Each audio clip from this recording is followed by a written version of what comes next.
మన హిందూ ధర్మంలో 21వ రోజున తొట్లో పడుకోబట్టి పేరు పెడతారు. ప్రతి హిందూ ఆచారం వెనకాల శాస్త్రీయ విజ్ఞానం ఉంది. అజ్ఞానం కాదు, ఇది శాస్త్రీయ విజ్ఞానం.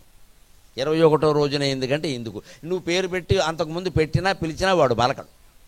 ఆ పేరులా వినపడదు, మనిషిలా కనపడ్డు. 21వ రోజు నుంచే ఆ పేరు అర్థం కావడం, పేరు పిలవగానే అలా పలకడం, ఆ రూపం తన దగ్గరికి వచ్చే రూపాలని క్రమంగా గుర్తుపట్టడం జరుగుతుంది. ఇలా 21వ రోజు నుంచి నెమ్మదిగా గుర్తుపట్టాడు కదా, 3 నెలలకు గుర్తు అంతా పట్టి మనుషులను గుర్తుపడతారు కదా 4-5 నెలలకి.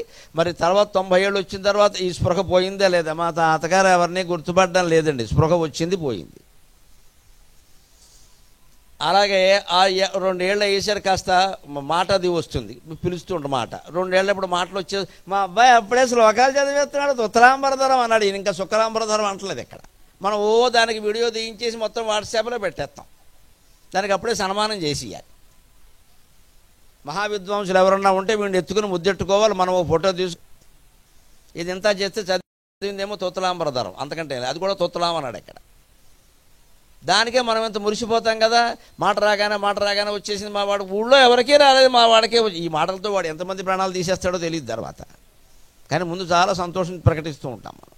మాట వచ్చేసింది. వచ్చిన మాట ఏమైందండి? ఈ 2 ఏళ్లకి 3 ఏళ్లకు వచ్చిన మాట 80 ఏళ్ళు వచ్చేసరికి పోయిందా లేదా? మా తాతగారికి మాట పడిపోయిందండి, అన్నీ సంజ్ఞలే అంటే వచ్చిన మాట పోయింది. ఇంకో 2 ఏళ్ళకి ఏడాదిన్నర కాకుండా నడకొస్తుంది. అప్పుడే అడిగి వస్తున్నారు, వీధిలోకి వెళ్ళిపోతున్నారు, పట్టుకోవడం కష్టంగా ఉంది బాబోయ్ అంటారు.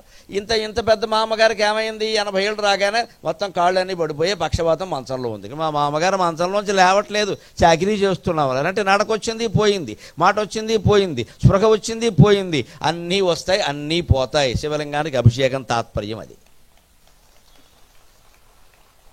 మనం ఎంత అజ్ఞానంలో ఉంటాము. శివుడికి నీళ్లతో అభిషేకం చేస్తే జుట్టు వస్తుంది, తేనెతో అభిషేకం చేస్తే పొట్ట వస్తుంది అనుకుంటాము. ఇవన్నీ రావడానికి కాదు, పోతాయని తెలుసుకోవడానికి. జ్ఞానానికి అజ్ఞానానికి తేడా ఇది. ఇంక వస్తే ఏం చేసుకుంటావు? జుట్టు వస్తే పొట్ట వచ్చి అన్నీ వస్తాయి. ఏం చేసుకుంటావు? వచ్చిన జుట్టు మళ్ళీ పోతుంది, వచ్చిన పొట్ట మళ్ళీ పోతుంది, వచ్చిన డబ్బు మళ్ళీ పోతుంది, వచ్చిన ఓపిక మళ్ళీ అన్నీ పోతాయి.